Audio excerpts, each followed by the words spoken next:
సుమన్ టీవీలో మీ business promotions కోసం ఈ కింది నెంబర్ను సంప్రదించగలరు. Welcome to Vishnu talks. నేను మీ విష్ణు. ప్రస్తుతం నాతో పాటు ప్రపంచ రికార్డుల గ్రహీత, బహుముఖ ప్రజ్ఞాశాలి, కవిరత్న, ఐఏఎస్ హోదా కల retired commercial taxes deputy commissioner doctor Chintala Srinivas garu ఉన్నారు. వారితో మాట్లాడదాం. సార్ నమస్తే. సార్ డాక్టర్ చింతల శ్రీనివాస్ గారు. నమస్తే my dear Vishnu. Sir Srinivas గారు, మన పెహల్గాం దాడి ఘటన తర్వాత ఇండియన్ గవర్నమెంట్ చాలా సీరియస్ యాక్షన్ తీసుకోబోతోంది పాకిస్తాన్ మీద. కరెక్ట్. సో అయితే మన దాడి ఘటన తర్వాత ఎలాగైనా సరే పాకిస్తాన్ కు చెక్ పెట్టాలి, పాకిస్తాన్ కు బుద్ధొచ్చేలా చేయాలంటూ కూడా మోడీ గారి, అమిత్ షా గారి అధ్యక్షతన కొన్ని కీలకమైన నిర్ణయాలు తీసుకున్నారు. అవును విష్ణు. అంటే వాళ్ళని బలహీనపరచాలి, ఆర్థికంగా, రాజకీయంగా, వ్యాపార వాణిజ్య రంగాల పరంగా వాళ్ళని ఆర్థికంగా దెబ్బ కొట్టాలని ఒక కీలకమైన నిర్ణయం తీసుకున్నారు. అదే మొట్టమొదటి నిర్ణయం, సింధు జలాలను ఆపాలి. సింధు జలాలను కనుక ఆపగలిగితే వాళ్ళు వ్యవసాయ పరంగా, వాణిజ్య పరంగా చాలా దెబ్బతింటారు. ఎస్, ఇలానే వాళ్ళకి బుద్ధి చెప్పాలంటూ కూడా కీలకమైన నిర్ణయం తీసుకున్నారు. కాబట్టి అసలు ఈ సింధు జలాలు అనేవి పాకిస్తాన్ లో అసలు అంటే ఎన్ని హెక్టార్ల భూమి అక్కడ సాగులోకి తీస్తున్నారు? ఈ సింధు జలాల పైన అసలు వాళ్ళ యొక్క జీవనం అనేది ఎలా సాగుతోంది? ఈ సింధు జలాలు అనేవి పాకిస్తాన్ ఆర్థిక వ్యవస్థకి ఎలా వెన్నుదన్నుగా నిలుస్తూ వచ్చాయి ఇప్పటి వరకు వాళ్ళు సస్టైన్ అవ్వడానికి? మరి సింధు జలాలను ఇప్పుడు ఆపేశారు కాబట్టి ఏంటి దీని తర్వాత ఎటువంటి పర్యవసానాలను పాకిస్తాన్ దేశం ఎదుర్కోవాల్సి ఉంటుందంటారు? చాలా గొప్ప ప్రశ్న విష్ణు. ఎందుకంటే ఇది అందరికీ ఇప్పుడు ఈ ప్రస్తుత పరిస్థితుల్లో అవగాహన చేసుకోవచ్చు ఒక అంశంగా మనం భావించాలి. ఎందుకంటే మొన్నటి 22 ఏప్రిల్ 2025లో పెహల్గాంలో మన యాత్రికులపై దాడి చేసి ముష్కర్లు, తీవ్రవాదులు 26 మందిని చంపడం, అలాగే ఎందరెందరికో తీవ్రమైనటువంటి ఒక గాయాలు కావడం, అది భారతీయ ఆత్మపైన ఒక దెబ్బగా భావించినటువంటి సందర్భంలో మీరు అన్నట్టుగానే మోదీ గారి అధ్యక్షతమైనటువంటి ఒక నేషనల్ సెక్యూరిటీ కౌన్సిల్లో ఒక కీలకమైనటువంటి నిర్ణయాల్లో అత్యంత ప్రధానమైనదిగా మనం భావించేది సింధు జలాల ఒప్పంద విరమణ, Sindhu river waters treaty cancellation.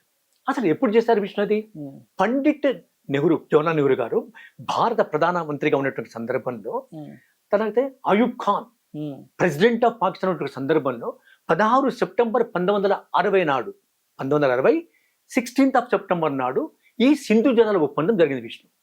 అసలు విష్ణు జాగ్రఫికల్ గా చూస్తే సింధు నది నుంచే హిందూ అనే పదం కూడా వచ్చింది. సింధు నాగరికత అంటే సింధు నాగరికత.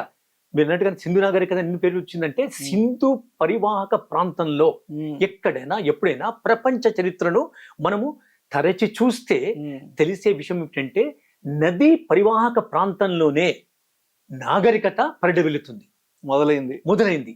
వారికి వ్యవసాయం కానీ, పశు వారి సంపద కానీ, వారి వృత్తులు కానీ, వారి జీవన నాడి ఏంటది? నది మార్గమే. కనుక ప్రపంచం మొత్తం కూడా ఈజిప్ట్ నుండి ఇప్పుడు ఎక్కడ ఏ ప్రపంచంలో ఏ భూభాగం తీసుకున్నా నది పారేటువంటి యొక్క ఆ పరిసరాల్లోనే నాగరికతలు వృద్ధి చెందాయి. అది చరిత్ర, ప్రపంచ చరిత్ర చెప్పినట్టు సత్యం విష్ణు. జీలం, చీనాబ్, రావి, బియాస్, సట్లెజ్, ఈ 5 నదులు నిజం చెప్పాలంటే సింధుకి ఉపనదులే. సింధు నది పుట్టింది ఎక్కడ విష్ణు? జాగ్రఫికల్ గా టిబెట్ ఆ ప్రాంత పీఠభూమిలో మానస సరోవరంలో పుట్టిన నది సింధు నది. సింధు నది మొత్తం భారతదేశ చరిత్ర చూస్తే భౌగోళికంగా గంగా నది అత్యంత పొడవైనది అయితే తర్వాత స్థానము 3661 కిలోమీటర్స్ సింధు నదే. సింధు మన దగ్గరనే పుట్టి, అంటే మానసరోవరంలో పుట్టి మన భూభాగం గుండా అది సాగుతూ తర్వాత కరాచీ దగ్గర అరేబియా సముద్రంలో కలుస్తుంది విష్ణు. కానీ ఒక ముఖ్య విషయం విష్ణు ఇక్కడ ఏమిటంటే పాకిస్తాన్ జీడిపిలో 25% మన సింధు వాటర్ తోనే అది సాధ్యమైంది Vishnu. 25% of the GDP, gross domestic product, దీనిపైన ఆధారపడి ఉంది. అలాగే విష్ణు మీరు అన్నారు ఇప్పుడు ఎన్ని హెక్టార్లని, 1.46 lakh హెక్టార్స్ ఆఫ్ ల్యాండ్ ని సాగు చేస్తుంది.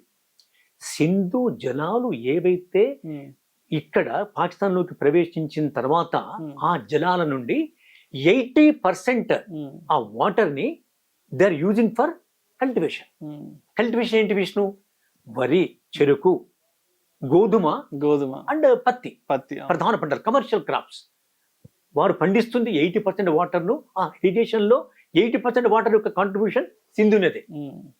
అయితే విష్ణు, అది ఒకవేళ మనం ఇప్పుడు మన భారత ప్రభుత్వం ఏం చెప్పిందంటే, పహల్గాం తీవ్రవాదుల చర్యకు ఎవరైతే వెనుక సపోర్ట్ ఇస్తున్నారో వారు ఇక ముందు ఇప్పుడు చేశారు, కానీ దానికి ప్రతీకార చర్య మన భారత ప్రభుత్వానికి ఇది మోదీ గారి యొక్క నిర్ణయం, అంటే భారతీయుల నిర్ణయం. ఇక ముందు సపోర్ట్ ఇవ్వరాదు. ఎప్పటి వరకైతే మీరు అంటే వారు పాకిస్తాన్ వారు తీవ్రవాదులకు సపోర్ట్ ఇస్తుంటారో అంతవరకు ఇది అమల్లో ఉంటుంది. ఎప్పుడైతే వాళ్ళు మానుకుంటారో, తీవ్రవాదానికి స్వస్తి పలుకుతారో, తీవ్రవాదులకు చేయుతనివ్వరో, అప్పటి వరకు మేము ఈ చర్యను తీసుకుంటాము అని ఖరాఖండిగా చెప్పడం జరిగింది విష్ణు. మరొక మాట విష్ణు, ఇప్పుడు సాగునీరు ఏదో అంటే అగ్రికల్చర్ సెక్టర్లో సింధు నది పాత్ర అత్యంత ప్రధానమైనది. మనం మాట్లాడుకున్నట్టుగానే ఒకవేళ ఆ నీరు పారకపోతే, సాగునీరు పాకిస్తాన్లో సింధు నది ద్వారా అందకపోతే, పంటలు పండకపోతే తీవ్రమైనటువంటి ఒక ఫుడ్ ప్రాబ్లం వస్తుంది. కరువు సంక్షోభం తలెత్తుంది. తీవ్రమైనటువంటి ఫుడ్ ప్రాబ్లం, ఆహార భద్రత అడిగంటిపోతుంది విష్ణు. ఆహార సమస్య ఏర్పడుతుంది. నకనకలాడిపోవాలి పాకిస్తానీ. అన్నమో రామచంద్ర ఆర్ధనాదాలు మారుమోగుతాయి విష్ణు పాకిస్తాన్ అంతటా. ఒకటో పాయింట్. రెండో విష్ణు, తాగునీరు ఎంత ముఖ్యమో తాగునీరు కూడా ఎంత ముఖ్యం విష్ణు. ఇప్పుడు మనము భౌగోళికంగా చూస్తే, సర్వే చేస్తే మనకు తెలిసినట్టుగా విషయం ఏమిటంటే, సింధు నది లాహోర్, ముల్తాన్ అండ్ కరాచీ, ఈ 3 ప్రధాన నగరాలు పాకిస్తాన్ దేశంలో. కరాచీ, లాహోర్, ముల్తాన్ అండ్ లాహోర్, ఈ 3 పట్టణాలకు 100% వాటర్, తాగునీరు వస్తుంది, అనిపించుతుంది సింధు నదితోనే. ఇప్పుడు ఇమాజిన్ చేయండి విష్ణు, మరొక విషయం విష్ణు, ప్రపంచంలో ఇప్పుడు జోగ్రఫికల్ గా మనము తరచి చూస్తే, పరిశోధిస్తే, పరిశోధకులు, జియాలజిస్టులు వాళ్ళ యొక్క నిర్ధారణకి ఏమొచ్చారంటే, ప్రపంచంలోనే నేడు అతి తక్కువ నీటి శాతము భూమిపైన ఉన్నటువంటి దేశం ఫస్ట్ పాకిస్తాన్.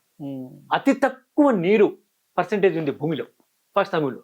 అలాంటి పరిస్థితుల్లో భూగర్భ జలాలు లేని పక్షంలో, పారుతున్నటువంటి నది జీవనాడి లేని పక్షంలో వాళ్ళ పరిస్థితిని, ఆర్థిక వ్యవస్థను దెబ్బతీస్తేనే వారు వింటారు, లేక తోక ఆడిస్తూ ఉంటారు అని భారత ప్రభుత్వం సుస్పష్టంగా సరైన టైంలో సరైన నిర్ణయం తీసుకుని విష్ణు మరొక మాట, ఈ సందర్భంలో ఎవరైనా ఎక్కడైనా ఎప్పుడైనా ఆర్థికంగా మనము ఒకరిని బలహీనపరిస్తేనే వారు మనకు సరెండర్ అవుతారు, చెప్పింది వింటారు, బుద్ధి వస్తుంది. మనకు బానిసలకు అవసరం లేదు విష్ణు. మన భారతదేశ చరిత్ర, ఉజ్వల చరిత్రను చూస్తే ఎప్పుడు ఎవరిని కూడా బానిసలుగా చేసుకోవాలని అనుకోలేదు. మనం మన జోలికి రాకుండా ఉంటే చాలు. మన జోలికి రాకూడదు. శాంతిగా మనం అహింసతో, శాంతి అహింసలు మన రెండు కళ్ళు. అది మన భారతదేశ concept, doctrine, philosophy of foreign policy మన ఇండియాకి. మరొక మాట విష్ణు, ఇప్పుడు మన ఈ సింధు నది ఫర్ ఎగ్జాంపుల్ మనం ఏమనుకున్నప్పుడు అగ్రికల్చర్ సెక్టర్ చూసాం. 2 తాగునీరు. మనం ఏమనుకున్నాం, ఇప్పుడు ప్రపంచంలోనే భూగోళంలో ఏదైనా ఒక దేశం అంటూ తీసుకుంటే, అన్ని దేశాలను తీసుకుంటే పాకిస్తాన్లోనే నీటి శాతము, నిల్వల శాతం, నీటి నిల్వలు 0 విష్ణు. 0 కాదు, అతి తక్కువ. గ్రౌండ్ వాటర్, అక్కడ గ్రౌండ్ వాటర్ లేదు, సర్ఫేస్ వాటర్ కూడా లేదు. అలాంటప్పుడు వారు దీంతో పూర్తిగా తీవ్ర పరిణామాలని ఎదుర్కోవాల్సి వస్తుంది. మరొక విషయం విష్ణు, అక్కడ పాకిస్తాన్ దేశంలో సింధు నది జలాలతోనే ఆ 30% అట్లా వాడుకొని టోటల్ గా జల విద్యుత్ శక్తి, అంటే హైడ్రో ఎలక్ట్రిసిటీ చేస్తేనే తప్ప గ్రామాలకు, పట్టణాలకు, నగరాలకు విద్యుత్ సరఫరా జరగదు. నంబర్ 2, గృహ అవసరాలకు విద్యుత్ శక్తి అవసరము. 3, పరిశ్రమలకు కూడా విద్యుత్ శక్తి అవసరమే. ఇప్పుడు ఏమవుతుంది విష్ణు, తాగునీరు అందక తాగునీరు సమస్య ఏర్పడుతుంది. Drinking water acute problem, not problem. Acute అంటే హైయెస్ట్ లెవెల్, అల్టిమేట్. రెండవది, ఇప్పుడు పరిశ్రమలకి విష్ణు, ఎక్కడైనా ఏ దేశమైనా పారిశ్రామిక రంగం, మీరు ఇప్పుడు అన్నారు ఏమని, పరిశ్రమలు, వాణిజ్యం, వ్యాపారం ఇవన్నీ దెబ్బతింటాయి విష్ణు. ఏం చేస్తారు విష్ణు? వ్యాపారం, పవరే లేకపోతే. అంతే. పరిశ్రమల నుండి ఉత్పత్తులే వస్తువులే రాకపోతే అవి మార్కెట్ అయ్యి మన షాపుల్లోకి దుకాణాల్లోకి వెళ్ళకపోతే వినియోగదారులకు వాళ్ళు ఏమిస్తారు విష్ణు? తినడానికి తిండి లేక, తాగడానికి నీళ్లు లేక, ఉండడానికి కరెంట్ లేక అప్పుడు ఎన్ని సమస్యలు అవుతాయి? మొత్తానికి అష్టదిగ్బంధనం చేశారు మోడీ గారు. అవును విష్ణు, దే ఆర్ కార్నర్డ్ అష్టదిగ్బంధనం. మరొక మాట విష్ణు, హైడ్రో పవర్ తగ్గింది, జీరో అయ్యింది, పరిశ్రమలు మూతపడ్డాయి. దీని యొక్క పరిణామం ఏంటి విష్ణు? నిరుద్యోగ సమస్య. They will know employment generation. Power generation లేకపోతే అగ్రికల్చర్ లేదు, అగ్రికల్చర్ లేకపోతే అగ్రికల్చర్ లేబర్ లేరు, అగ్రికల్చరే లేకపోతే ఫుడ్ ప్రొడక్షన్ లేదు, ఫుడ్ ప్రొడక్షన్ లేకపోతే మీరు అన్నట్టుగా జీవనమే లేదు, నకనకలాడిపోవాల్సిందే, కొరత ఏర్పడుతుంది.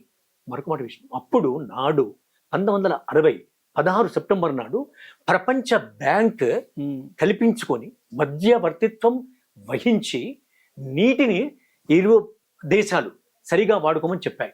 నేడు ప్రపంచ చరిత్ర చూస్తే ప్రపంచ మొత్తంలోనే నైసర్గిక పరిస్థితుల్ని మనం క్షుణ్ణంగా చూస్తే ఏ దేశాలు, 2 దేశాలు కూడా ఇంత అద్భుతమైనటువంటి ఒక విజయవంతమైనటువంటి ఒక ఒప్పందాన్ని నీటిని పంచుకోవడంలో కుదుర్చుకోలేదు Vishnu. India and Pakistan rank number 1, కానీ అది పాకిస్తాన్ నిలబెట్టుకోవడం లేదు విష్ణు. విష్ణు మరొక విషయం విష్ణు, పారిశ్రామికంగా దెబ్బతింటుంది, వ్యవసాయకంగా అది పూర్తిగా పతనమైపోతుంది, ఆర్థిక స్థితి పూర్తిగా దెబ్బతింటుంది, అలాగే అతి ముఖ్యంగా నిరుద్యోగ పరిస్థితి ఏర్పడుతుంది, వస్తువుల వాటి యొక్క రేట్ అంటే కొరత ఏర్పడి ద్రవ్యోల్బణము విపరీతంగా ఏర్పడి ప్రజలు అసలు వాడికి ఏమి చేయాలో తోచక తప్పనిసరిగా చేతులు ఎత్తాల్సిన పరిస్థితి ఏర్పడుతుంది విష్ణు. ఇన్ని రకాలుగా మన అన్ఎంప్లాయ్మెంట్ వస్తుంది, as we have discussed, power shortage and రాజకీయ ఆర్థికంగా వీక్ అయితే ఎవరైనా విష్ణు, రాజకీయం కూడా వీక్ అవుతారు Vishnu. They go hand in hand. అందుకని ఎప్పుడైనా ఎక్కడైనా ఎవరైనా రాజకీయంగా వారు బలహీనపడాలంటే ఖచ్చితంగా ఎకానమీ మూలాలను తుంచేస్తారు. ఎకానమీ ఎక్కడైతే ఉత్పత్తి అవుతుందో అది ప్రొడక్షన్ పాయింట్ అనమాట. ఎకానమీ ఆర్థిక వ్యవస్థ ఎప్పుడు ఏర్పడుతుంది? ప్రొడక్షన్ అంటూ ఉంటేనే. ఆ మూలాలను నరికితే నిలబడలేదు. కనుకనే ఈ సింధు జలాల ఒప్పందం 1960ది ఏదైతే భారత ప్రభుత్వం చాలా చక్కగా చాకచక్యంగా నిర్ణయించుకుందో అది అందరి మన్ననలు పొందుతుంది. అది నేడు మన భారతదేశ సమగ్రతకు, ఐక్యతకి, మరి మన భారతదేశ సార్వభౌమత్యానికి కూడా ఒక ప్రతీకగా నిలుస్తుండడంలో ఎలాంటి సందేహం లేదు Vishnu. Thank you sir, thank you so much Chandra Srinivas garu. Thank you madam Vishnu. భారత ప్రభుత్వం తీసుకున్నటువంటి సింధు జలాల ఒప్పందాన్ని రద్దు చేసుకుంటే పాకిస్తాన్ ఎటువంటి తీవ్ర పరిణామాలను ఎదుర్కోవాల్సి ఉంటుందనే అంశం గురించి చాలా చక్కగా తెలియజేశారు. నిజం. Thank you so much.